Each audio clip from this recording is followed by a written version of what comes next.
Hi, everyone. I'm Maurice Samuels, the director of the Yale Program for the Study of Antisemitism, and it's my great pleasure to welcome you here today to the next installment in our Benjamin and Barbara Zucker lecture series. Before I hand it over to my colleague, Carolyn Dean, who will introduce today's speaker, I just want to say a word about how it's going to work today. This is a webinar format, so the audience members are not visible or audible, but we do want to hear from you. So if you have questions, and we hope you do, please submit them at any time, including during the talk itself, using the Q&A function at the bottom of your screen. Don't use the chat and don't raise your hand. We use the Q&A function only at the bottom of the screen, and then I will filter those questions to Professor Ben-Ghiat during the question section.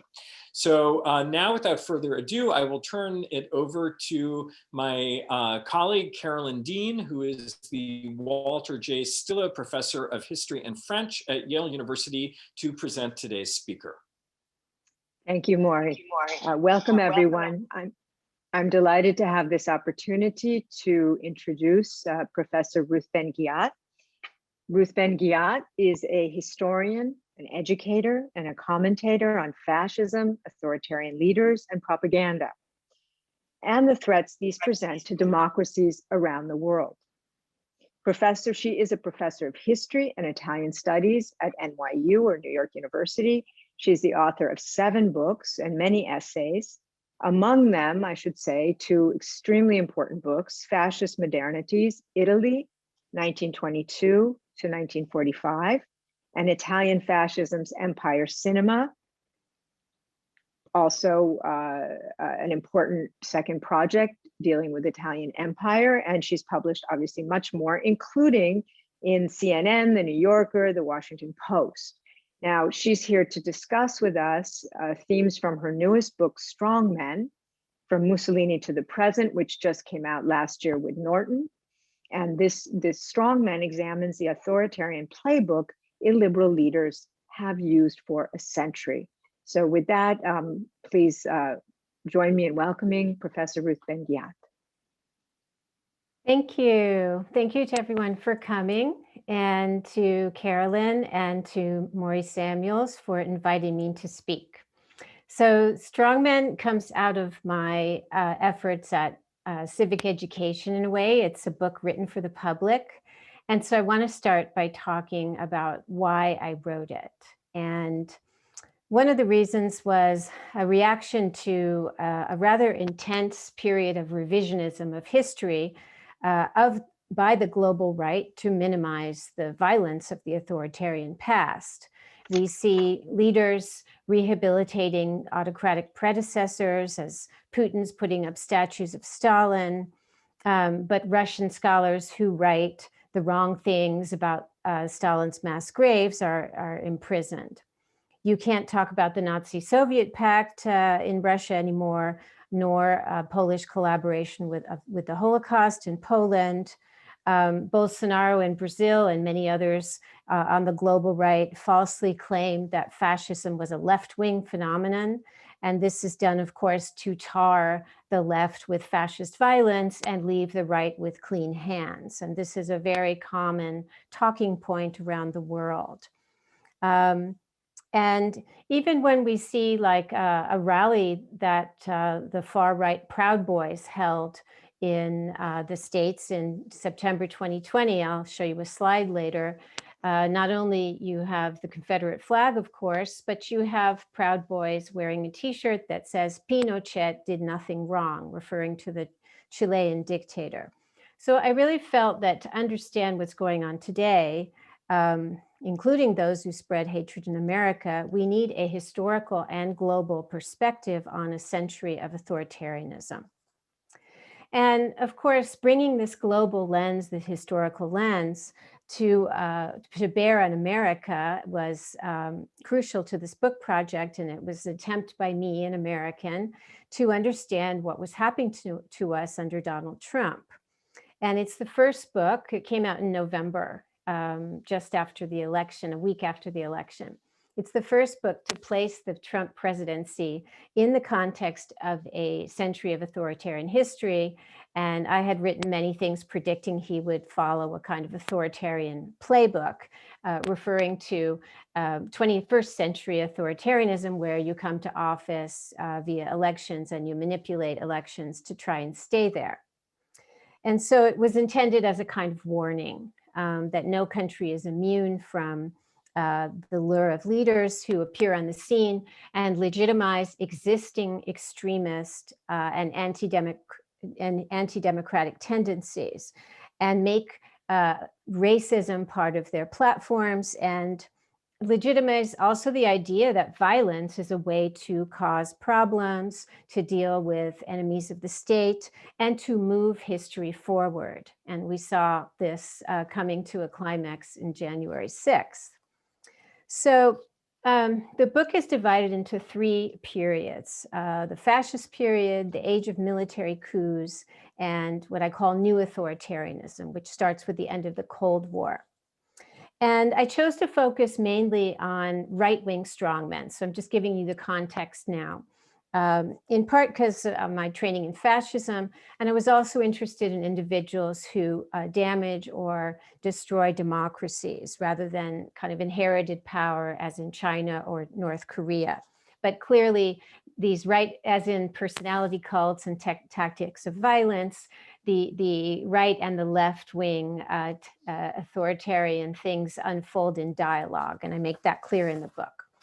And the core of the book are chapters on what I call the authoritarian playbook, the tools of rule, and propaganda, corruption, virility, the myth of national greatness, and violence. And each one goes over 100 years. And this was quite challenging to write. At times I had wished I had just done a biographical approach, everything on Mussolini, everything on Hitler.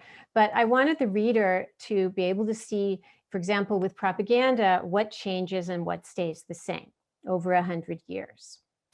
And just to define my terms, I use the term strongmen to refer to leaders who are a subset of authoritarians who use all these tools, including masculinity or machismo, as a tool of political legitimacy. So the virility is very important in how they relate to their own people and also in their relationships with foreign despots, whether they actually wreck democracy or, as happens in the 21st century, they're aspirational and they damage it.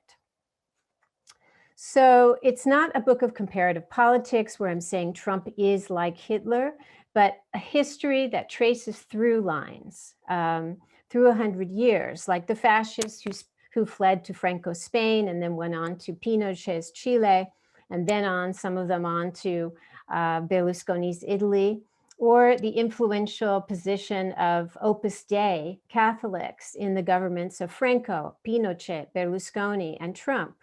And of course, the groups that recur as the strongmen's victims: nomadic peoples, whether the Bedouin of Libya or Roma people, religious minorities, of course, Jews and Muslims, and Jehovah's Witnesses, who are famously persecuted by Hitler, but perhaps less known, they're also persecuted by Putin.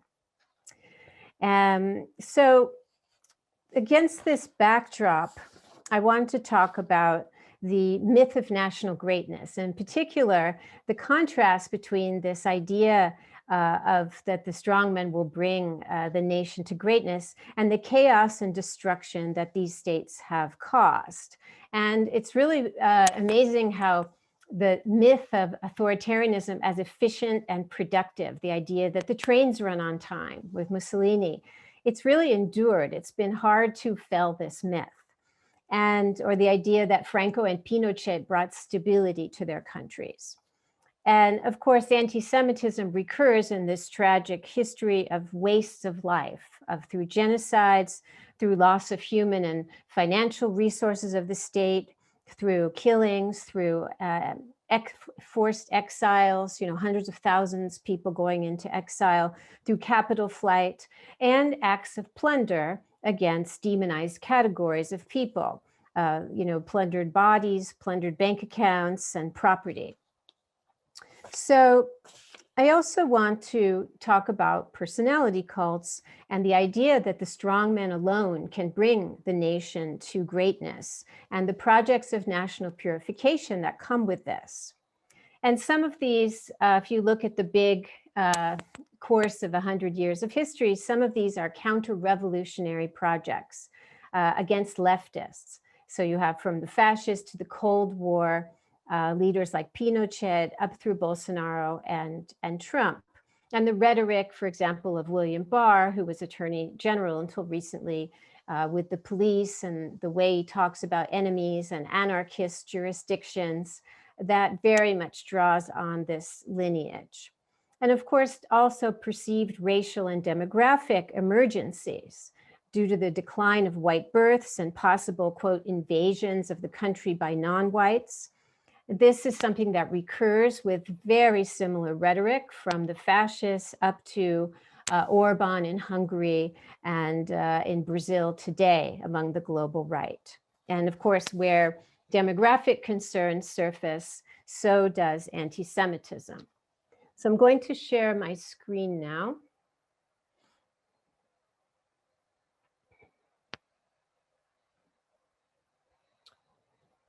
And just get rid of this.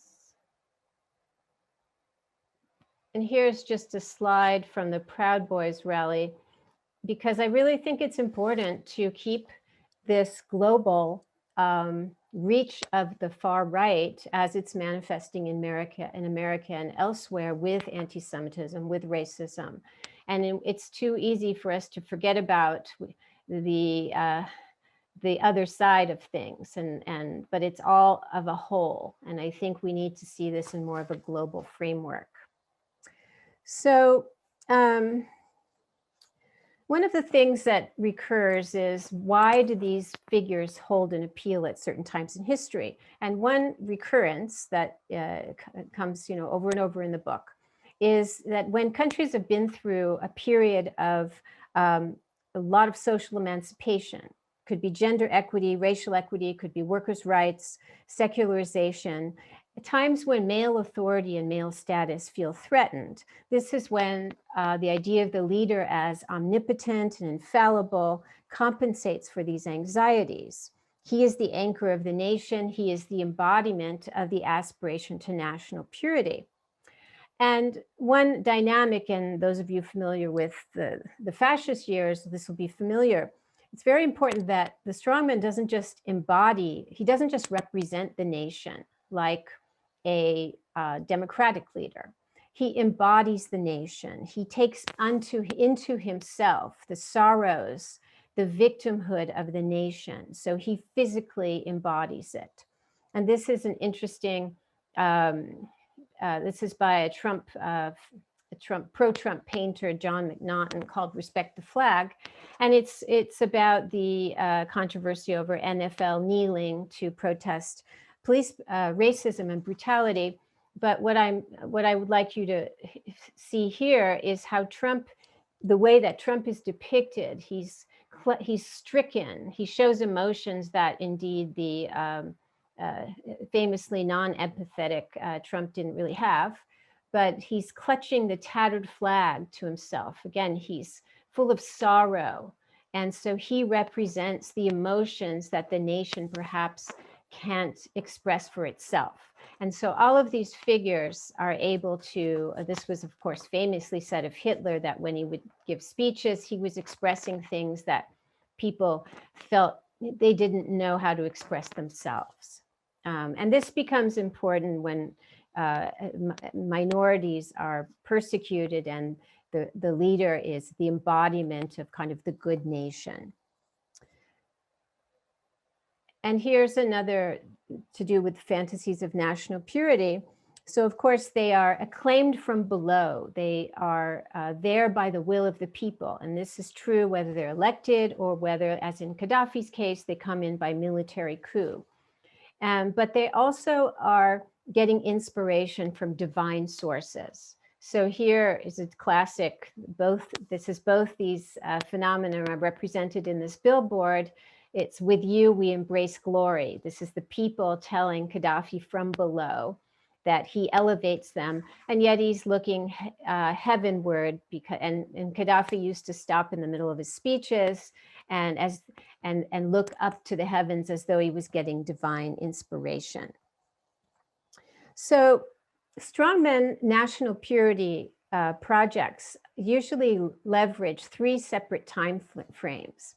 One is utopia, and of course, the desire for a pristine and perfect national community has justified state racism, anti-Semitism, all of these kind of racial states. That's obvious.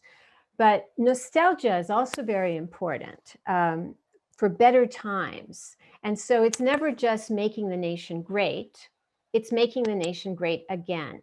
So Mussolini had the Roman Empire.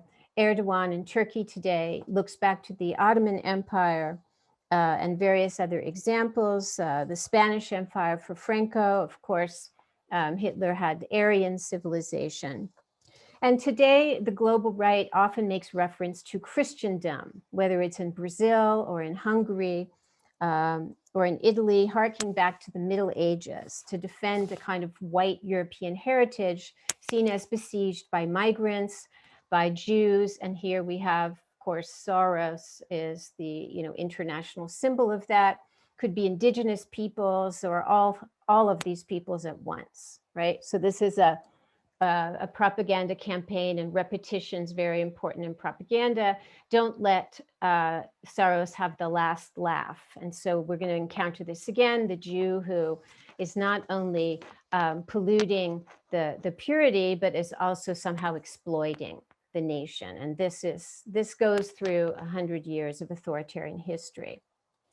So I want to just talk for this audience, you're probably more familiar with Nazi anti-Semitism. So I want to just talk a little bit about the Italian fascist version and show you some of this propaganda. And years before Hitler came to power, Mussolini started talking in the 1920s about a racial emergency. He said that, cradles were empty and cemeteries were full, and quote, yellow and brown people were at the doors, and there was this kind of demographic and racial emergency. And, research on how the anti-Semitic laws happened, it didn't happen until 16 years after Mussolini came to power in 1938, was what laws against the Jews preceded by colonial racist laws in 1937. And so it's very important that the colonial context, the anti-Semitic laws come in the middle of this packet that was inspired by when the fascists went into Ethiopia, and this kind of set off a new phase of feeling there was a racial emergency. And Mussolini, newer research has shown that it wasn't just that Mussolini was kind of tolerated Jews and used them in a way that Hitler would never have done. Margherita Sarfatti, Mussolini's mistress, was very, very useful ally to him in mainstreaming him and getting him important contacts with American diplomats very, very early on. But he also was, as newer research has shown, a fierce anti-Semite of long standing. And this was not made evident until fairly recently. And so in 1936 already, he starts musing publicly in articles that sometimes he doesn't sign, but he writes them. They're kind of anonymous. And at one point, this always struck me. He said, I'll say it in Italian first. Il troppo ebreo provoca l'anti-ebreo. The too much Jewishness justifies anti-Jewishness. So this is the classic, the Jews are having too much influence, and so we are, legitimated to take measures against them. And of course, the anti-Semitic laws drew on the Nuremberg laws in Germany. But again, they're part of this kind of larger packet of defending racial prestige. And what's interesting is because fascist Italy had plenty of church anti-Judaism and Catholic traditions of anti-Semitism. It did not have the political anti-Semitism and the pogroms of Eastern Europe. So propaganda became very, very important. If we're always looking with the Authoritarian Playbook, how propaganda works together with the other tools. So propaganda took on a highly and elevated importance of a big intense, it was a very intense campaign over these few years because there wasn't as much of a tradition of violence and discrimination against Jews in the way there was in Eastern Europe, certainly. And, you know, this will be familiar to many of you. This is the Jew as criminal, but, you know, effective propaganda will blend together many different slogans and tropes and fears. So the Jew is also a communist. And these are him being defanged. This is banks, this is the stock market. So he's controlling everything and he's being justly disciplined. And his threat is being cut off. There's also, of course, it's like castration. There's all kinds of things going on. That's a very economical image. And the national purity is very interesting for this. This was the defense of the race. It was the major, very, very interesting, surreal images in this periodical. And in early scholarship, it was when there was difficulty in wanting to accept anti-Semitism as part of fascism. It was deemed an extremist publication. Later, it comes out that it's published by the Ministry of National Education, and the people, all the editors are within the university system as researchers, etc. But here we have David, of course, and with the fingerprint of Jewish criminality. So this is a very good example of the outsider, the Jew, who's also inside, ruining and polluting this Christian heritage, right? So it's a very stark image. And then we're going to come back to this, just another example where the global dimension is important. So these are kind of Blacks of Harlem. And here is a Jew who the kind of, you know, the trope of they can seem civilized, but they're actually barbaric. So he's got some things to do with a tuxedo, and then underneath he's got the grass skirt. So let's see, make sure I have my time. So these kinds of projects obviously continued, and there's no time here to trace out all the post-war anti-Semitism. What I want to do is just touch on Berlusconi's Italy and touch on Trump. And when Berlusconi, he's very, very important in the history of strongmen and national purity projects. He lays down a template which leaders like Trump not consciously borrowed from, but he laid down this path. 1994, and then in the 2000s, he brings the far right into government. And eventually his party, Forza Italia, fuses and merges with the far right party. So he legalizes and legitimates and mainstreams extremist tendencies. He also, he revives these kind of demographic anxieties. And the program of Forza Italia was, quote, Catholic faith, nation, patria, family, and order, which is a classic right-wing authoritarian program. And there was a lot of talk of, again, demographic crisis, which is perennial in Italy, and the center-left governments, of course, also worried about demographic emergency. But in the Berlusconi governments, it was wedded to demonizing migrants, detaining migrants. Berlusconi was one of the first to have large-scale detentions of migrants, legitimating the far right. And so you had, you know, extremist people who were really on the fringes with direct ties back to, you know, neo-fascism, who now are in parliament. So all of this process of mainstreaming is happening. And of course, the revisioning of history. So in an interview in 2003 to Boris Johnson, now prime minister, and Nicolas Faro, a right-wing historian, Berlusconi said, Mussolini never killed anyone. He just sent people into confinement to have vacations, referring to these islands like Ponza, where actually torture was practiced. So the whole packet of what became the far right demographic and racial anti-migrant, Berlusconi kind of sets this up early on. And so now we come to Trump. And I have up here, this is the former Representative Steve King, who is a liaison with the European right. And this is a tweet where he quotes approvingly the Dutch rightist, Geert Wilders. He understands that culture and demographics are our destiny. We can't restore our civilization with somebody else's babies. And justifiably, there's been huge amount of attention paid to the ties of the GOP and Russia, and which is another, place, hotbed of right-wing nationalism. But I think we still need to understand the integration of the GOP with the far-right politicians. And Representative King was just a case, one case among many, in fact.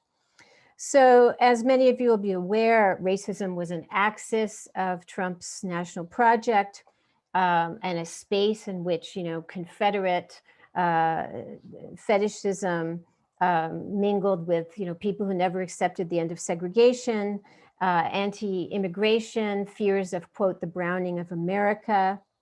And this started during the campaign where he he signaled to far right. This is when I started writing about Trump, when he retweeted neo-Nazi memes about Black criminality. Starts using swastikas. He starts retweeting images of monkeys trying to cross the border, open racist images. And here's the famous crooked Hillary with the dollar bills and the star that his people claimed was a sheriff's star and not a Jewish star. So, very, very obvious attempts at mainstreaming what was already there, racism, anti-Semitism, anti-democratic tendencies, extremism, all of that. So it makes perfect sense in the strongman world that the man whose daughter and son-in-law are observant Jews would also be the one to praise neo-Nazis of Charlottesville as very fine people.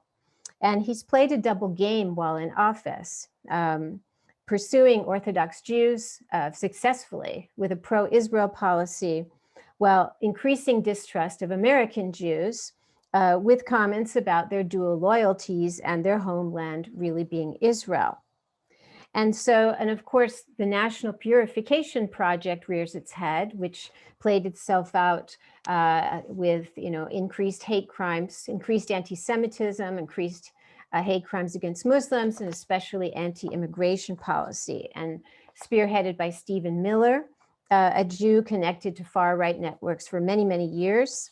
And as I argue in Strongmen, the intensity of the Trump administration's efforts to undo decades of progress and integration and somehow, turn the demographic clock back really resembles earlier right-wing counter-revolutions. And if we factor in all that happened to the civil service, we haven't even begun to process the scope of and the fury of what happened within government as well.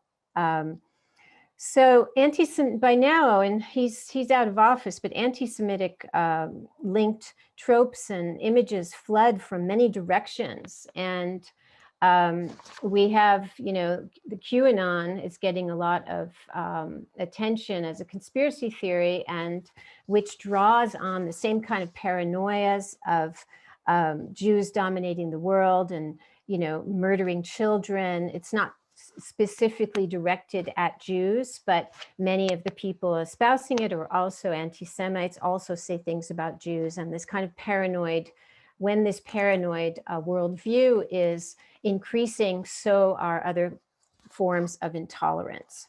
So I'm just going to end with the last, these last images are very disturbing from the film that was shown at the rally on January 6th that preceded the assault on the Capitol.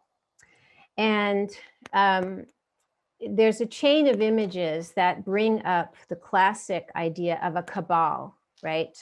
So here we have the Hollywood sign. That's one of the first images that the rally goers saw. And here we have Chuck Schumer wearing a kente cloth. And this connects back to the Jew who's also somehow degenerate racially.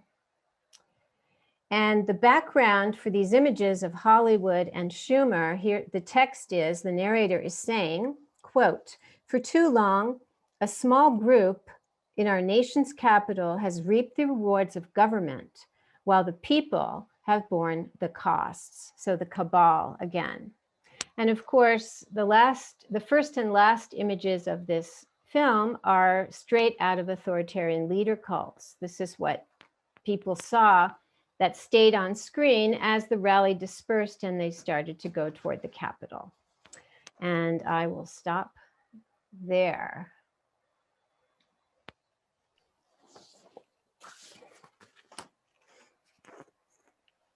Thank you so much. That really gives us a lot to discuss here. We actually saw the same image. Jason Stanley, who spoke to us a couple of weeks ago, also showed the image of Schumer in the kente cloth. So just to remind people, if you have a question, and we hope you do, please submit it using the Q&A function at the bottom of your screen. Don't raise your hand, we're not seeing those, or don't write anything in the chat. So we already have a bunch of questions, and I know Carolyn and I both have a bunch of questions too.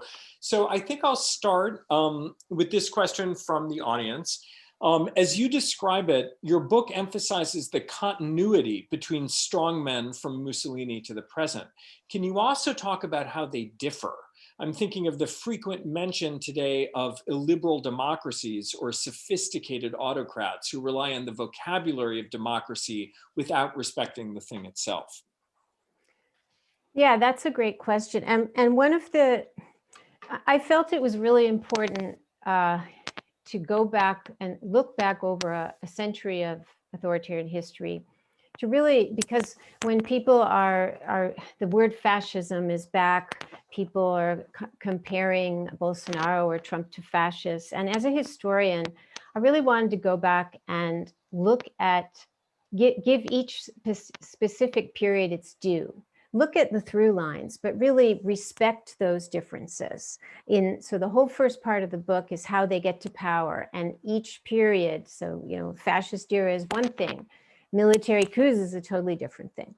So today, I make it really clear, and also in every chapter, that I call it new authoritarianism. And this is where you come to power mostly by elections. You manipulate elections to stay there. And information, for example, with propaganda, it's really interesting how much stays the same. Like the canons of personality cults they really haven't changed. But of course, social media, and it kind of soups up and accelerates everything to do with propaganda, because propaganda works on saturation, on repetition, on the same message with tiny variations. And this is what social media does best.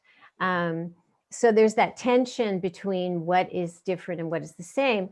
And another thing is the way that there's a chapter on resistance, and the way that resistance is practiced is also helped by social media today. So that, for example, the classic image from other eras of authoritarianism of the police they're banging on the door of the resistor, and the resistor has to hide his or her documents, right? In the past, we wouldn't see this. We'd hear about it in memoirs or, you know, exiles. Now, in Putin's Russia, for example, it's live streamed by the resistor, and they create these communities of empathy. And one dissident, he live streamed on Twitter, he videoed his hard drive being flown out by a drone. He sent his drone to his friend's house. And so on Twitter, everybody watched the drone leave with his hard drive, carrying it to safety. So that's an example of how things change. Great. Carolyn, I don't know if you want to jump in. Yeah, I actually do. I kind of have a follow-up to that that question, which you answered so clearly. A larger framework and a smaller one, really briefly. You talked about the importance of efficiency, trains running on time. Obviously, Hitler built the Autobahn and this kind of thing, and obviously this coexists with this new kind of media presence, et cetera, that these strongmen have. But it strikes me that the signature of authoritarian leaders, at least in say, I'm thinking of Bolsonaro or Trump, or is kind of is chaos. Yes. And anarchy. And I kind of wondered how you make sense of that. And then really briefly, the larger framework, again, is it. You pointed out that this all really takes off in, I presume, the 90s at the end of the Cold War, with this so-called triumph of liberal capitalist democracy, whereas fascism in the 20s and 30s is clearly born of the collapse of whatever version of liberal capitalism existed then. And so I wondered if that's important, how that, just to again, this is in this strain of difference, I guess. Yeah. One of the macro themes of the book was to bust this myth of authoritarian efficiency. And I wanted to, throughout the book, in each chapter, I focus on the chaos, on the destructiveness. So what we know, for example, from those who know the fascist anti-Semitism, the plundering of assets, how Jews had to give up their assets, the state seized their assets, right, and gave them, very little back or nothing at all. This is one phase in a plundering of business. So we hear that authoritarianism is great for business, right, because it brings stability. Well, it's very good for certain big business. If you're in the oil industry or weapons, like the sectors that strongmen care about, it's good for you, like with Trump, big pharma, mining. But business as a whole and small business has been decimated over and over again around the world by strongmen. And that's very important, and we don't hear enough about that. So Putin, for example, has jailed tens of thousands of businessmen, because if your company does too well, he goes after it. And it's a phenomenon known as predation, to be a predator. So authoritarian states, not surprising, are predatory states. And we hear about the violence of the predatory violence and what they do to bodies, locking them up and killing them. We don't hear what they do to capital. We don't hear how they ruin, family businesses that have been there for decades, right? For generations. And the same is true in Erdogan's Turkey, where over $32 billion worth of assets and schools and businesses have been seized by Erdogan. So this is part of it. The other thing, just quickly, is their governance structure is highly chaotic, with constant recycling of people. Even like somebody like Pinochet, who seemed like, the famous picture of him with the dark glasses, he seemed statuesque, he seemed stable. He reshuffled his government like over 40 times.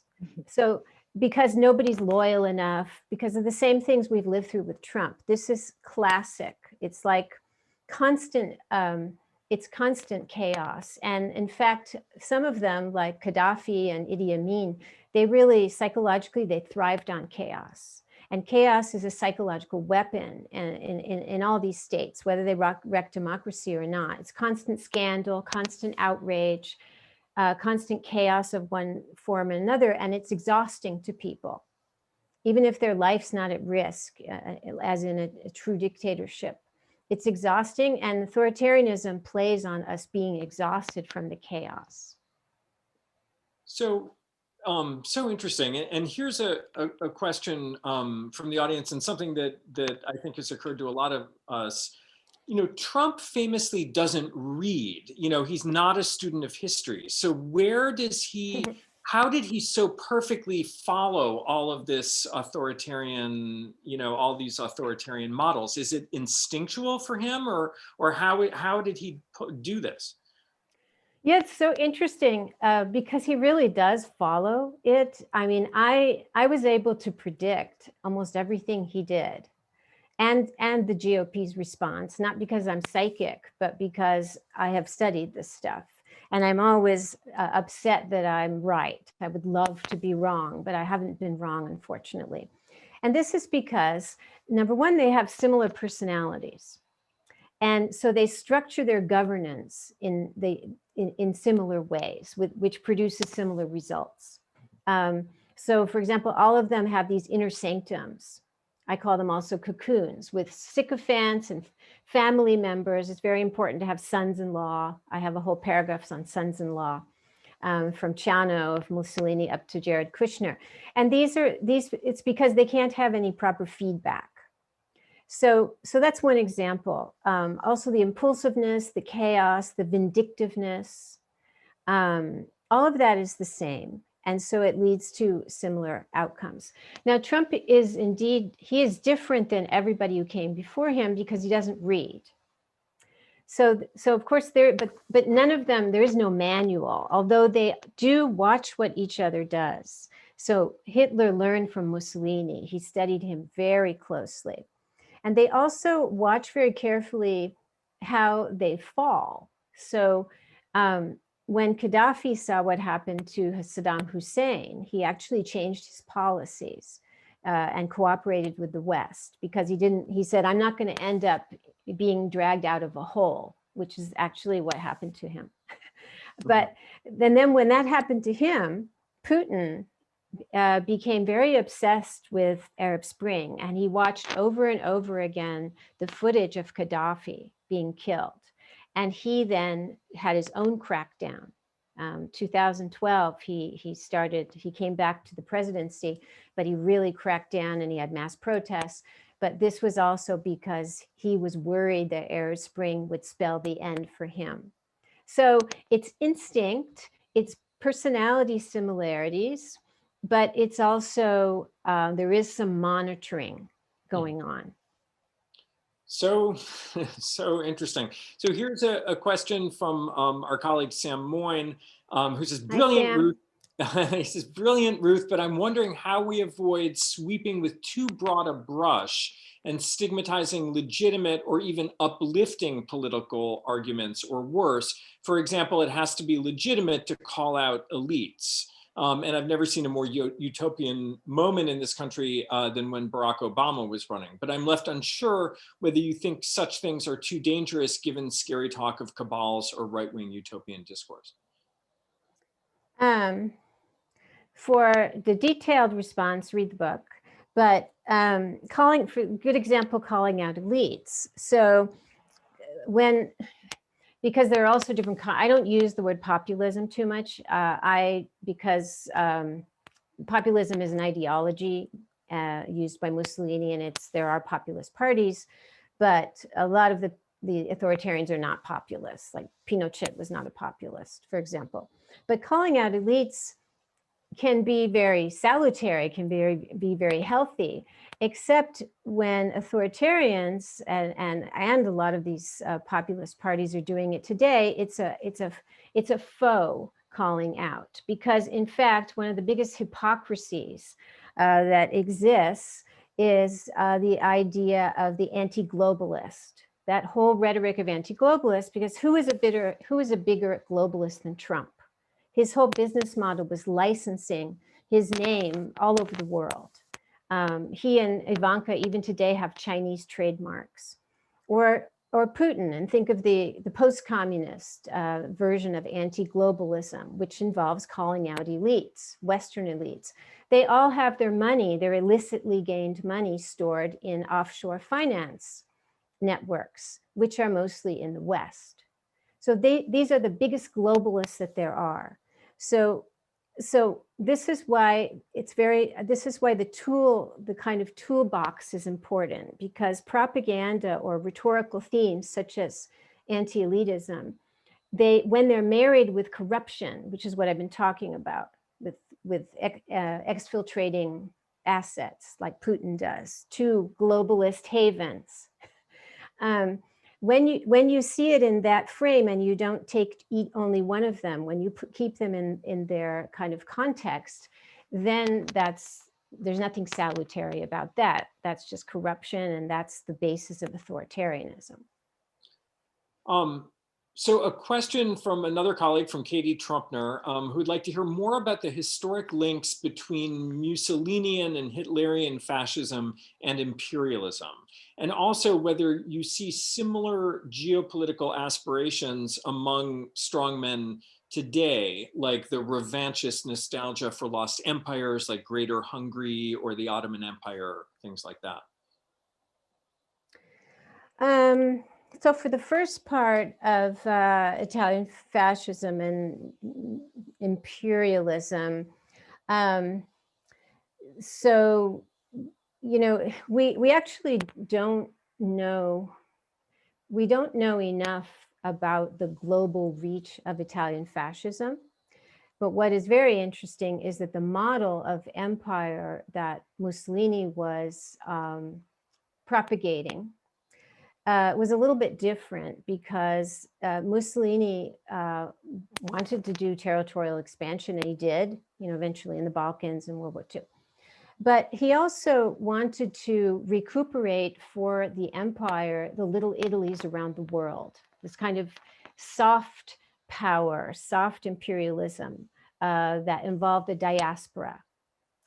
And in this, as in so many other things, Mussolini is links to better than Hitler to 21st century authoritarians such as Modi or Duterte, who make a big, they're not invading territory, because that's less common today, but they are using the diaspora to have a sense of a greater nation. In fact, the chapter in the book is called A Greater Nation, and it deals with these themes of exile, these themes of calling out to the diaspora, as well as you have an Erdogan who's like, aggressive and destabilizing because of his desire. And he says very clearly, we want Turkey, Turkey should, the empire should go, he includes territories that are now part of Greece, right?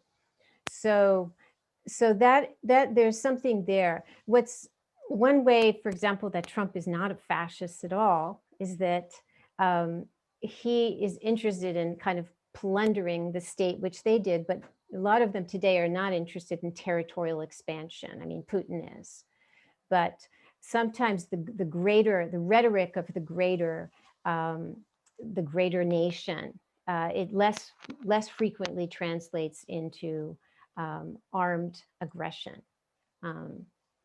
And for this reason, it also plays more on the diaspora. So a couple people are really, wondering about Trump's Jewish children that you referred to, and some people, one person said, how can he be called a fascist or a strongman or anti-Semitic if he has Jewish children and grandchildren, and that, and then other people just want to hear more about what you meant when you said that actually makes him stronger, in a sense, to be able to claim that link.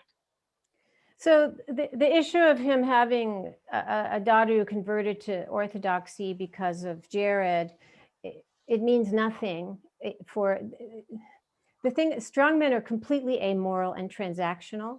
So Mussolini also, he was a huge anti-Semite, and he ended up, sending Jews to their deaths.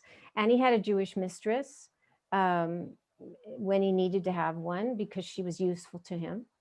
So and it's the same as, people who say they're not racist because they had a black lover. It's this, it's a misplacement of the question. What is very interesting is Trump's ability to, as one of the most profane and unpious individuals, was able to be the one who was acclaimed by Orthodox Jews and by evangelical Christians as ruling with a divine mandate. And this goes back to Mussolini, who no one was more anti-clerical and atheist than Mussolini, and yet he was the one who solved the church-state question and created Vatican City and got the Pope to say he's there by the will of Providence. So this is this transactional, they will be whatever you need them to be. They will ally with anyone they need to ally with. And Trump has delivered for Orthodox Jews with moving the embassy, and he has delivered hugely for evangelical Christians. So it's no wonder that they say that he's been put in office by the will of God. So if we look at a kind of personality who's completely amoral and yet is so skilled at connecting with people and has this particular kind of manipulative charisma to be embraced as a leader of a certain type, they are also the ones who have these crazy alliances. Like Berlusconi too, he was hugely misogynist, and yet one of his biggest bases was housewives. So there's always this question of how can people back someone who does this, it unfolds in different arenas with this kind of ruler. So I'm curious how you would respond to a question that we're getting about illiberal tendencies on the left. So, so-called cancel culture, or the movement to shut down, conservative opinion, so-called. So do you see this? What would you say to someone who says, oh, the left does this too? I mean, it depends what you mean by this.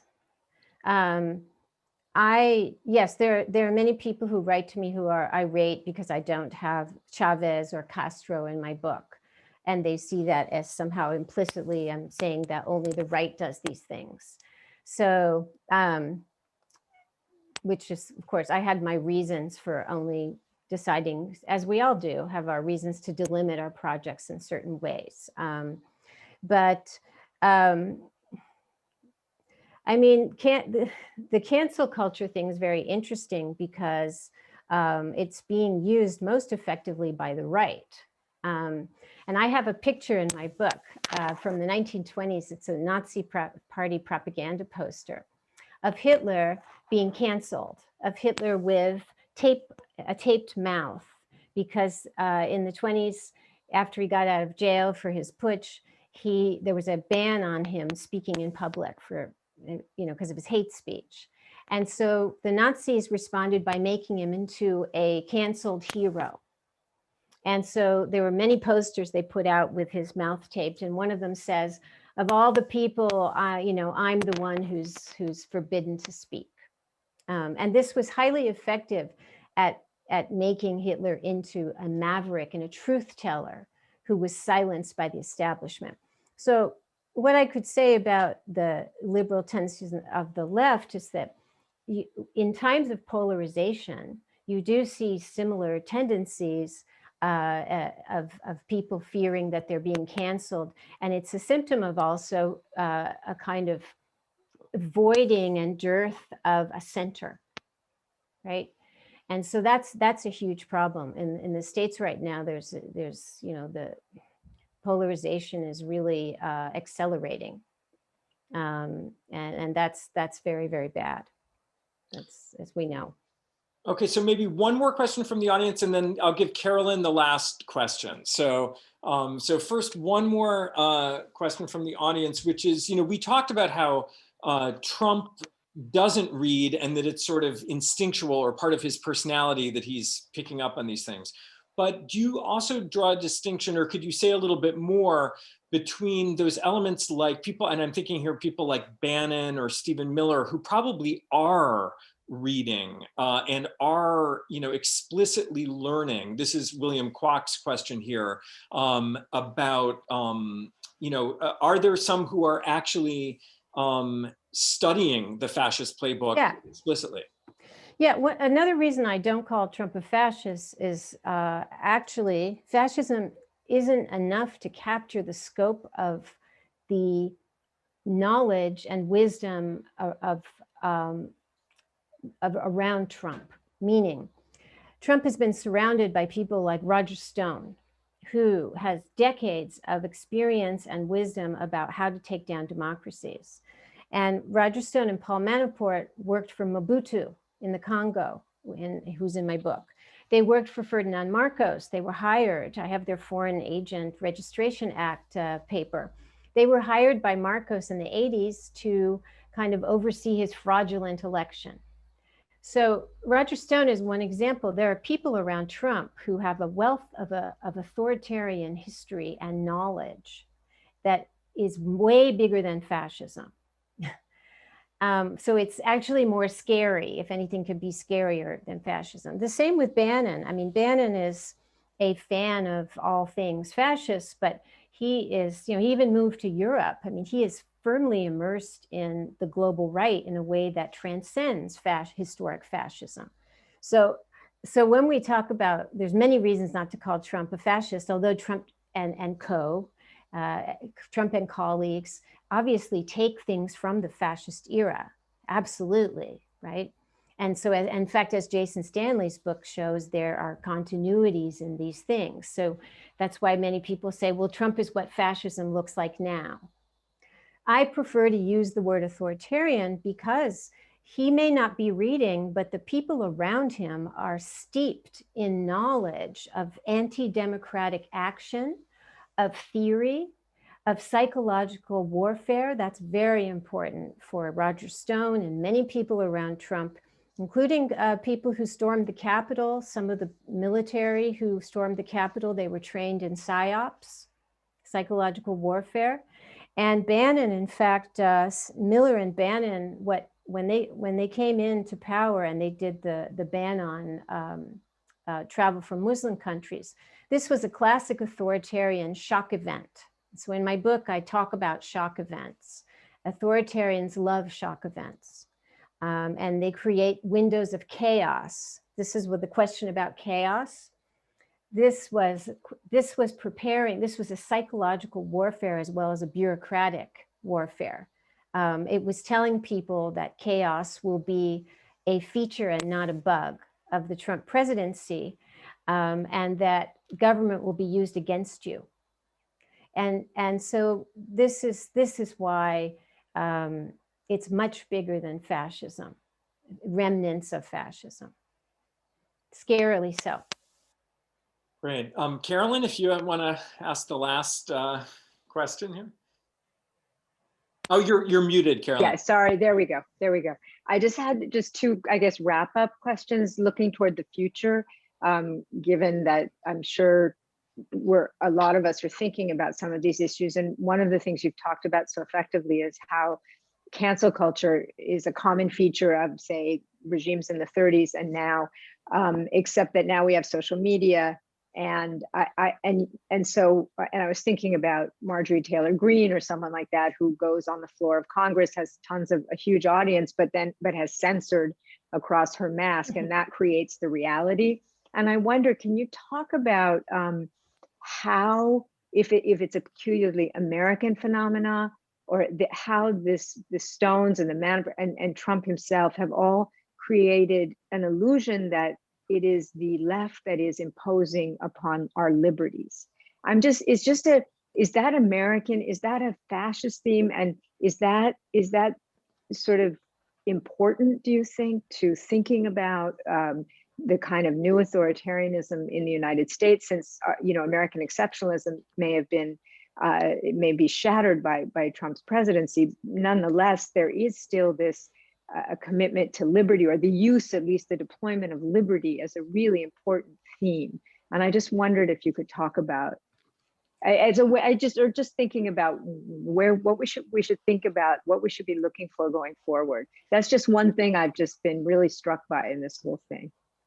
Yeah, not only is not American, particular to America, it's the oldest. And Mussolini, when he was theorizing fascism, one of the main things was that that form of liberty was tyranny. And there are things that he said about why democracy is actually a tyranny that are almost 100% echoed by Orban in Hungary, that liberal democracy becomes a tyranny. They don't always flesh out the truly fascistic endpoint today in their speeches out loud. They don't always say the ending out loud today.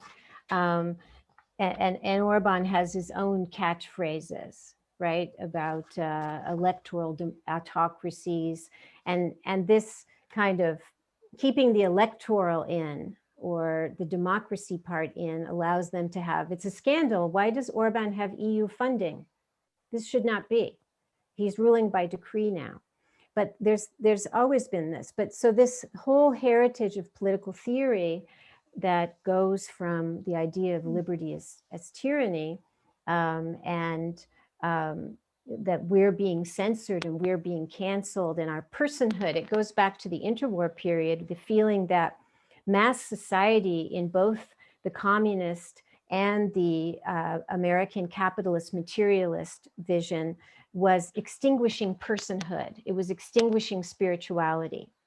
And so fascism became this kind of third way. This was a very popular slogan that the fascists came up with. They would preserve individuality. They would preserve freedom, but within a structure. Unlike the anarchy of liberal democracy and the massification that can become a tyranny. So it's a history of rights being curbed. It's many people in your audience, written about this, but there's nothing particularly American about it. The only thing that is the thing that is more enhanced and emphasized in America is the particular weight given to individualism and gun ownership as a symbol of that. Because American exceptionalism is not democracy, it's gun ownership, to the point where people have arsenals that are only seen in peace. They're never seen in peacetime. Putin doesn't let people have, private citizens have huge arsenals. So that is something, and I find it very telling that there's been relative silence of all that's been written about January 6th and extremism. There haven't been that many articles about guns, because the extremist is nothing without the guns, without his arsenal or her arsenal. So the liberty, so if you try and tease out what is particularly American about this discourses that are happening have been legitimized by the GOP, and they will go forward. Trump's not in office anymore, but they are. It's very scary that it dates back to a whole history of illiberalism. Okay, well, on that note, we're actually over, and I feel like we could go on all night, but I encourage everybody to buy your book, and can learn just so much from it, and to really thank you for this wonderful talk today, and for patiently answering all of our questions. I encourage everyone in the audience to sign up for the YIPSA mailing list so you can find out about future talks. And please join me in silently, alas, thanking Professor Ben Ghiat. So thank you very much. Thanks for the great questions, everyone.